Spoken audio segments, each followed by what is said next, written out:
Hello there, how are you? Welcome back to How I Did It.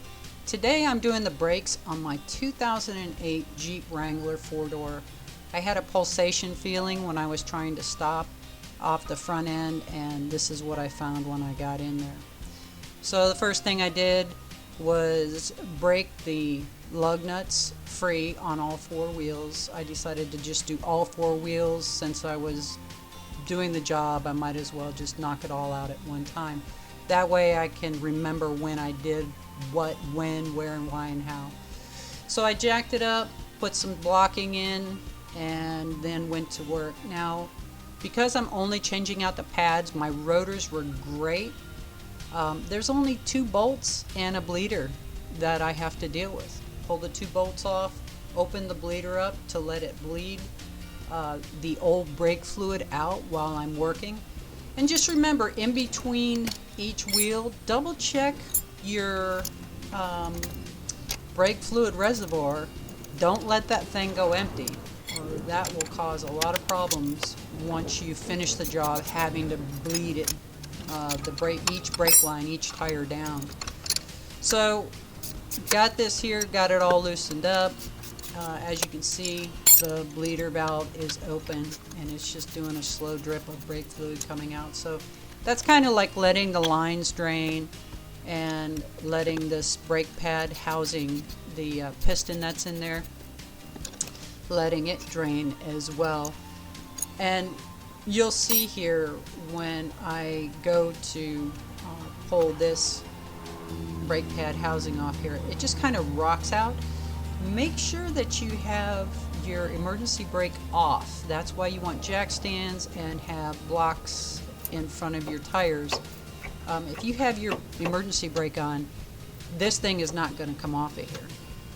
Alright, so now that I have it off of here, I'm just going to go ahead and pop these brake pads off. Now, the rear brake pads, they actually look great, and it probably was only wore down maybe 50%. You know, and like with anything that you're doing, pay attention when you pull it off, you know, what pad was where. That way when you go to put your new pads on, you'll get them back on there in the right order. Here I'm just cleaning things up. A lot of brake dust and just, you know, superficial rust in there. And then I'm using anti-squeal. You know how you're going down the road, somebody pulls up beside you and their brakes are just squealing and squealing and squealing? You know, there's a very good chance that whoever did their brakes didn't just use this little bit of anti-squeal. Now, you don't want to get crazy and put a ton of this on. Use it sparingly.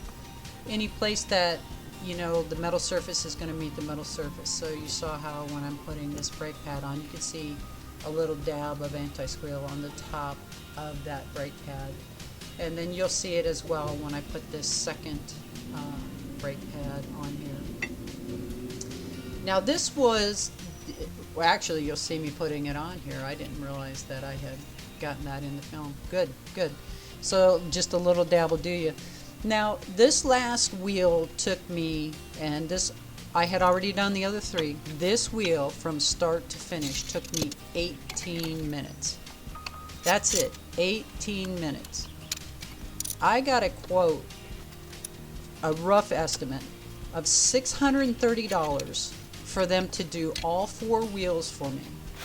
And that was if I did not need anything extra done to my brakes. So, you know, brake shops typically they're going to try to upsell you anyway.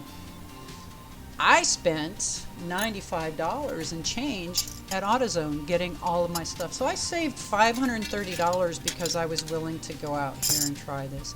You know, and I've always had the motto of worst case scenario, you have to hire somebody. Yeah, I figured if I mess this up, put my wheels back on, call AAA, have them tow it down to the auto repair shop, and let them fix what I messed up. Alright, so here, again, a little dab will do you. This is just where all these metal surfaces are going to come into contact. When you're doing this here too, there's like a little boot around that piston that I'm putting that anti-squeal on. You know, you just want to make sure there's no tears in that, and you'll know if there are any tears. It'll be leaking brake fluid out and then this just rocks right back on the same way as it came off. Actually, it's easier to get back on because that piston is pushed all the way back open. And then what's nice is I had my son help me bleed this out when I got everything back together. Had him pump up the brakes, hold it. I opened the bleeder valve, a nice solid stream of fluid came out. Had him do it again, nice solid stream of fluid came out. And I was done. And the fluid was draining clear. I went back up to my brake fluid reservoir. I topped it off to the full mark. And I've been on the road now for a few days, and this thing is just working absolutely fantastic. Now, I know a lot of things have certain torque specifications and that. Guys, I'm not a professional. I'm a homeowner, do-it-yourselfer. I've done this before. It worked great. I did it again here today, and it's working great. You know, you do any of these things at your own risk. Just know that. Okay, so let's get the wheel back on. You're going to put your lug nuts on. Tighten it down as much as you can by hand, and then alternate with your lug nut wrench. Once you get it on, it's going to go to a certain point that the tire is going to move, and then you're going to have to go ahead and lower the jack, put your wheel back on the ground. And then how I got my torque to 185 foot-pounds was I put my fat butt on top of it once I got it tight to push it down where it wouldn't move anymore. There you go. How to do brakes on a 2008 Jeep Wrangler and save yourself about 530 bucks. All right, thanks for stopping by, y'all. Have a wonderful and blessed day.